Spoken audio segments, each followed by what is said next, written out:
let's talk about the one thing in the world of nutrition that gets everyone fired up: carbohydrates. Are they our best friend for energy, or are they the villains standing in the way of our goals? Well, today, we're going to get to the bottom of it. You know the drill, right? One day you hear, eat more carbs to fuel your brain. The next, it's cut all carbs to lose weight. It's enough to make your head spin. But what if it's not really about good versus bad? What if it's about finding what works for your body and your life? That's exactly what we're going to figure out. So let's get ready for the main event. In the ring today, we've got three heavy hitters. In one corner, the challenger that flips everything on its head, the keto diet. In the other corner, we have the balanced, flexible fighter, the low-carb diet. And defending its title, the one we all know, the traditional high-carb diet. Let's meet them. First up, we've got keto. And whoa, just look at that chart. It completely rewrites the rules. We're talking about a diet where fat is the star of the show, making up a whopping 75% of your intake. And carbs? They're just a tiny little sliver. So why on earth would you eat that much fat? Well, it's all about pushing your body into this special metabolic state called ketosis. Basically, when you starve your body of carbs, its usual go-to fuel, it's forced to find an alternative. And that alternative is fat. It starts producing these things called ketones, and suddenly you've turned into a fat-burning machine. It's a total reboot of your internal engine. So what does this actually look like on your plate? Well, get ready for a big change. You're going to be eating lots of rich foods like steak, salmon, eggs, and cheese. Healthy fats like avocados and oils are your best friends. But you're saying a hard goodbye to things like bread, pasta, rice, and sugar. Okay, so if keto is the extreme contender, let's talk about its more, shall we say, chill cousin, the low-carb diet.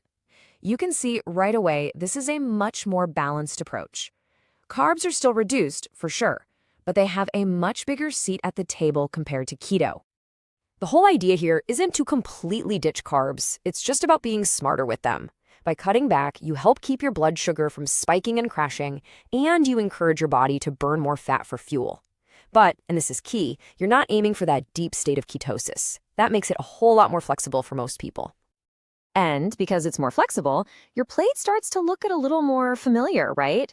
You've still got your lean meats and fish, but there's plenty of room for veggies. You can have some fruit like berries, and nuts are definitely on the menu. There's just more variety. And now for the reigning champ, the diet that, for decades, has been the standard advice, the high-carb diet. For many of us, this is just normal eating. As you can see, carbs are the undisputed king here, making up the majority of calories. The logic behind this one is super simple. Our bodies are built to run on carbs. They break down into glucose really easily, giving us quick, accessible energy for our muscles and our brain. It's the body's favorite, most efficient fuel source. Now hold on. When we say high carb, we are not talking about a free-for-all on junk food. A healthy high-carb diet is all about quality. Think nutrient-packed foods like oatmeal, quinoa, beans, lentils, tons of fruits, and starchy veggies like sweet potatoes. Okay, introductions are done. Time for the main event. We're putting these diets head-to-head in 3 crucial rounds: weight management, blood sugar impact, and last but not least, athletic performance. Let's get to it. Round 1, weight management. This is the big one for a lot of people. Keto comes out swinging with really rapid, sometimes dramatic initial weight loss. Why? Because all that fat and protein makes you feel super full, so you just naturally eat less. Low carb, on the other hand, is playing the long game. The weight loss is usually more gradual, but many people find it way easier to stick with over time. And the high-carb diet? Well, this is where it gets interesting. Success here is all about context. If you're super active, those carbs are fantastic fuel. But if you're living a more sedentary life, a diet full of refined carbs can really backfire and lead to weight gain. It all comes down to quality and quantity.